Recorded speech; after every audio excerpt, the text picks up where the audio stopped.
இப்போ உனக்கு என்னதான் பிரச்சனை பிரகாஷ்?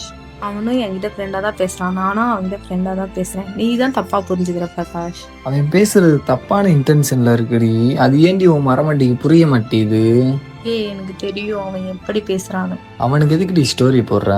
நாங்கள் ஸ்டோரி வைக்கிறதுல எதுவும் தப்பு இருக்கா? தப்பு இல்லைன்னா எதுக்குடி க்ளோஸ் ஃப்ரெண்ட்ஸில் வைக்கிற? டேய் நீ என்னடா சும்மா சந்தேகப்பட்டுட்டே இருக்க? எனக்கு பிடிக்கவே இல்லடா. என்னடி இப்போ உனக்கு? இப்போ உனக்கு என்னடா? ஒரு பையனுக்கு தான் தெரியும் இன்னொரு பையனை பற்றி. நான் தான் சொல்கிறேன்லடி, அவன் தப்பான இன்டென்ஷனில் பேசுகிறான்னு. அவன் தப்பான இன்டென்ஷனில் பேசுகிற மாதிரி தெரியல, நீ தான் அப்படி பேசுகிற மாதிரி தெரியுது. இப்போ நான் என்ன சொன்னாலும் உனக்கு தப்பாக தான் தெரியும்.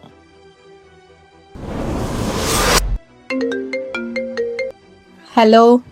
சொல்லுங்க. டேய் நீ சொன்ன மாதிரியே அவன் தப்பான இன்டென்ஷன்ல தான்டா பேசியிருக்கான். நான் தான் அப்பயே சொன்னேன்லங்க. சாரிடா. அதெல்லாம் வேணாங்க. யாருக்காக உங்கள் லவ்வரை விட்டு கொடுக்காதீங்க. உங்கள் லவ்வர் தான் கடைசி அளவு உங்கள் கூடயே இருப்பாங்க.